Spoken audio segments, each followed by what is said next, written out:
ഇതിനെ മാത്രം ഗൗരവത്തിൽ വായിക്കും. ഇതിനകത്ത് എന്താ ഉള്ളത്? കുറെ നേരമായല്ലോ ഈ ശ്വാസം പിടിച്ച് വായിക്കുന്നു. നീ ലേഖനം വായിച്ചു ഭാമേ. ഇന്ന് ലോകാരോഗ്യ ദിനമാണ്. ഇത്തവണത്തെ ലോകാരോഗ്യ ദിനത്തിന്റെ സന്ദേശം എന്താണെന്ന് നിനക്കറിയാമോ? എന്തായാലും ഉച്ചയ്ക്ക് പറ്റുന്നിടത്തോളം നേരത്തെ ഇറങ്ങണേ. പ്രതാപന്റെ ഹോട്ടലിൽ ഉദ്ഘാടനം ഇന്നാ. ഞാൻ കൃത്യം 12:45 ആവുമ്പോഴേക്കും അവിടെ ഉണ്ടാവും. ഇന്ന് ഭയങ്കര തിരക്കാവാനാ സാധ്യത. ഞാൻ ഇന്നലെ പ്രതാപനെ വിളിച്ച് പറഞ്ഞിട്ടുണ്ട്. അതുകൊണ്ട് നമുക്ക് രണ്ടുപേർക്കുള്ള സീറ്റ് അവിടെ ഉണ്ടാവും. ഇല്ല, മോഹനൻ അറിഞ്ഞിട്ടില്ല. അയ്യോ, അറിഞ്ഞ ഉറപ്പായിട്ട് ഉടക്കുണ്ടാക്കില്ലേ? അല്ലെങ്കിൽ തന്നെ രാവിലെ പത്രം എടുത്ത് പിടിച്ച് ഇന്ന് ലോകാരോഗ്യ ദിനമാണെന്ന് പറഞ്ഞ് എനിക്ക് ക്ലാസ് എടുത്തോണ്ടിരിക്കായിരുന്നു. ശരി, 11 മണിക്ക് കോടതി കാണാം. ഓക്കെ. ഇന്ന് ഉദ്ഘാടനം ചെയ്യുന്ന കാര്യം ഉത്തമ അറിഞ്ഞില്ലേ? ഇന്നൊരു ദിവസം പകുതി വിലക്കാ കച്ചവടം. ഉത്തമ വരുന്നില്ല ഉച്ചയ്ക്ക്. ഞാൻ പിന്നെ വരാതിരിക്കും വക്കീലേ. അല്ലെങ്കിൽ തന്നെ പ്രതാപ് എനിക്ക് വളരെ വേണ്ടപ്പെട്ട ഒരാളുമാണ്. ചൈനീസ് ഭക്ഷണമൊക്കെ പകുതി വിലക്ക് കിട്ടുമ്പോ ആരാണ് പോവാതിരിക്കുന്നത്? സാർ, ഈ ഭക്ഷണം എന്ന് പറയുന്നത് ഓരോ നാട്ടിലെയും കാലാവസ്ഥയ്ക്കും ജീവിത രീതിക്കും പറ്റിയതായിരിക്കണം. ചൈനയിലെ ഭക്ഷണം ചൈനക്കാർ കഴിച്ചോട്ടെ. ചൈനയിലെ കാലാവസ്ഥയും ജീവിത രീതിയും അല്ല നമ്മുടേത്. ചുരുക്കി പറഞ്ഞ മലയാളികളായി ജനിച്ചിട്ടുള്ളവര് ജീവിതകാലം മുഴുവനും കഞ്ഞിയും കപ്പയും പയറും മാത്രം കഴിച്ചോളണമെന്നാണ് എന്റെ മോഹനോട് പറയുന്നത്. അങ്ങനെ ഞാൻ പറഞ്ഞിട്ടില്ല. നമ്മൾ കേരളത്തിൽ ജീവിക്കുമ്പോ കേരളത്തിലെ ഭക്ഷണം കഴിക്കണം എന്നാണ് ഞാൻ പറഞ്ഞത്. കാര്യം പറഞ്ഞ് സാറ് ഓടത്തില്ല. പക്ഷെ ഒരു കാര്യമില്ല, നമ്മൾ മൂന്നുപേരും കൂടെ പുറത്തു പോകുന്നത് എങ്ങനെയാ? അതിനൊക്കെ വഴിയുണ്ട്. ആദ്യം എന്തെങ്കിലും ഒരു കാര്യം പറഞ്ഞ് ശിശുപാലൻ ചേട്ടൻ പോണം. കുറച്ച് കഴിയുമ്പോ ബാങ്കിൽ പോകണമെന്നും പറഞ്ഞ് ഞാനും കാനിന സാറും ഇറങ്ങും. ഹോട്ടലിന്റെ മുമ്പിൽ വെച്ച് നമുക്ക് കാണാം. സംഗതിയൊക്കെ കൊള്ളാം. പക്ഷെ എന്റെ ചാപ്പാടിന്റെ കാശ് നിങ്ങളിൽ ഒരാൾ കൊടുക്കേണ്ടി വരും. എന്റെ 10 പൈസ എടുക്കാനില്ല. കഷ്ടമാണ് ശിശുപാലൻ ചേട്ടാ. ശമ്പളം കിട്ടി 3-4 ദിവസം ആയിട്ടുള്ളൂ.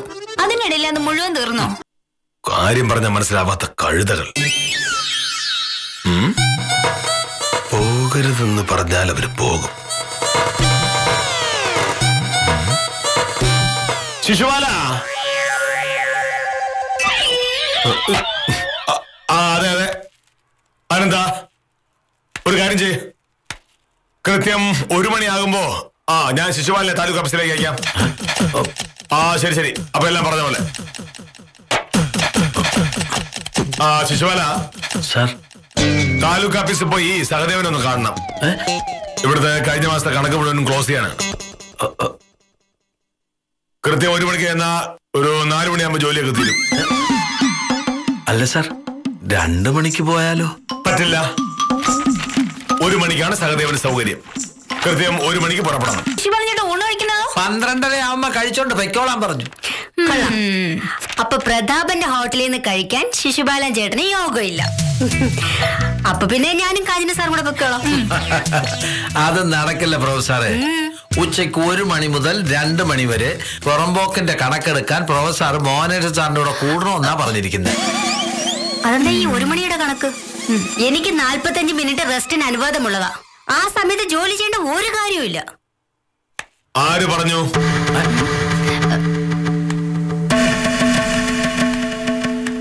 45 മിനിറ്റ് വരെ വിശ്രമമാകാവുന്നതാണ്.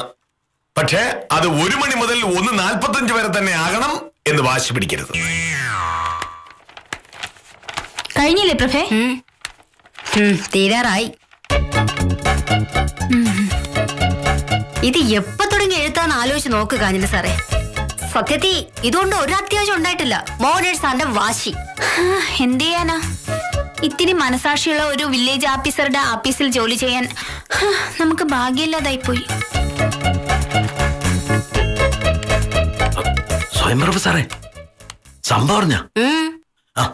ഞാൻ താലൂക്ക് ഓഫീസിൽ നിന്ന് ഇറങ്ങി നേരെ വീട്ടിൽ പോകാൻ പോയതാ. അപ്പോഴാ സംഭവം അറിഞ്ഞേ. എങ്കിൽ പിന്നെ ഇവിടെ ഒന്ന് കാര്യം പറഞ്ഞിട്ട് പോവാന്ന് കരുതി. കാര്യം എന്താണെന്ന് പറയും ശിശുപാലൻ ചേട്ടാ. പ്രതാപന്റെ ഹോട്ടലിന്റെ ഉദ്ഘാടനം ഇന്നായിരുന്നല്ലോ. രാവിലെ 11:30 മണി മുതൽ ഭക്ഷണം കൊടുത്തു തുടങ്ങി. പകുതി വിലയ്ക്ക് കച്ചവടം എന്ന് പറഞ്ഞതുകൊണ്ട് ഭയങ്കര തിരക്കാണെന്നാ പറഞ്ഞത്. ഹലോ, എടാ ഒരു കുഴപ്പമുണ്ട്. അതെ, എന്റെ വേറൊരു കാറായിട്ട് ഇടിച്ചിട്ടേ ആകെ പ്രശ്നമായിട്ടിരിക്കുക. കുറച്ച് പൈസ എത്രയും പെട്ടെന്ന് കിട്ടില്ലെങ്കിൽ ആകെ കുഴപ്പമാവും. നിന്റെ കുറച്ച് പൈസ എടുക്കാണ്ടാവോ?